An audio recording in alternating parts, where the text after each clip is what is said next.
সমুদ্রের উত্তাল ঢেউয়ে গোবর্ধনপুরের নদী বাঁধ ভেঙে জলের তলায় বেশ কয়েকটি ঘর। দক্ষিণ চব্বিশ পরগনা জেলার পাথর প্রতিমা ব্লকের গোবর্ধনপুর বঙ্গোপসাগরের কূলে অবস্থিত এই দ্বীপ। গোবর্ধনপুরে বেশ কয়েক হাজার মানুষের বাস। তবে মূলত গোবর্ধনপুরের নদী কূলবর্তী এলাকার মানুষের 12 মাসে আতঙ্কে থাকতে হয়। এই বুঝি নদী বাঁধ ভেঙে এই এলাকা প্লাবিত হলো। গত বর্ষাকালে গোবর্ধনপুরে নদী বাঁধ ভেঙে এলাকা প্লাবিত হয়েছিল, ডুবে গিয়েছিল শতাধিক বাড়ি। সেই আতঙ্ক কাটিয়ে না উঠতেই আবারও এলাকা প্লাবিত।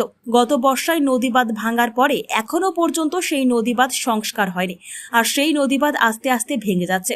প্রতি কোটালেই জল উঠে এলাকা প্লাবিত হয়। কোটালে বা নদী বাঁধ ভেঙে আবারও এলাকা প্লাবিত হলো।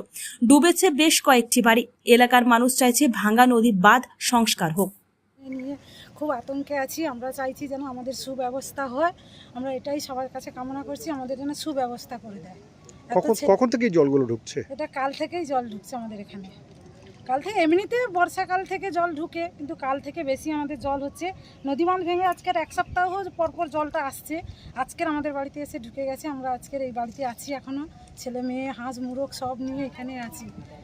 এখানে রাস্তায় এখন দাঁড়িয়ে যেতে হবে, আর তো বাড়িতে ঢুকতে পারবো না। যা জল জমে গেছে আমাদের বাড়িতেই রাস্তায় গিয়ে দাঁড়াতে হবে। এমনি কাউকে কোনো সরকারি কোনো সাহায্য পেয়েছে? আমাদের কাছে এখনো কিছু পাইনি। আমরা এখনো সরকারি কোনো সাহায্য পাইনি। আপনার নাম?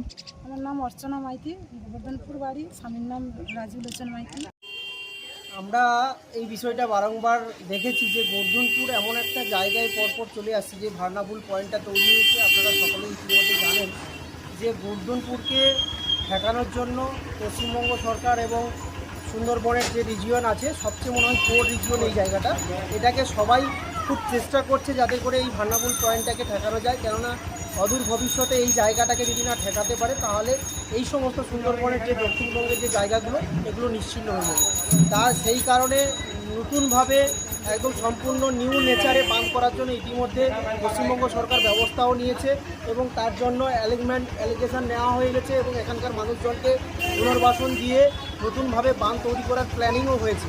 কিন্তু আমরা প্রকৃতির যে করাল গাছ সবসময় রূপ চেঞ্জ করে সুন্দরবনের উপর যেভাবে আছড়ে পড়ছে, তার কারণে যেভাবে এত সুন্দর নদী বাঁধও নষ্ট হয়ে গেছে সেটা সবাই দেখেছেন। বা গভর্নমেন্ট বারে বারে চেষ্টা করছে এই জায়গাটাকে কিভাবে সুরক্ষিত করা যায়, চেষ্টা আমাদের জারি রয়েছে। এবং এই মুহূর্তে আমরা যেটা লক্ষ্য করেছি যে বাঁধ ভেঙে সত্যি অনেকটা জল প্লাবিত হয়ে গেছে এবং ওখানকার মানুষজন অনেকটাই আতঙ্কে আছে। আমরা ঊর্ধ্বতন কর্তৃপক্ষ এবং সিএমের কাছে খবরও পাঠিয়েছি যাতে করে খুব দ্রুত গতিতে এই জায়গাটাকে রিকভারি করা যায়। এটুকুই আমাদের বলার। আপনার পরিচয়? আমি সৌরভ দাস, পাথর প্রতিমা পঞ্চায়েত সমিতির বিদ্যুৎ, ক্ষুদ্র শিল্প ও কুটির শিল্পের কর্মাধ্যক্ষ।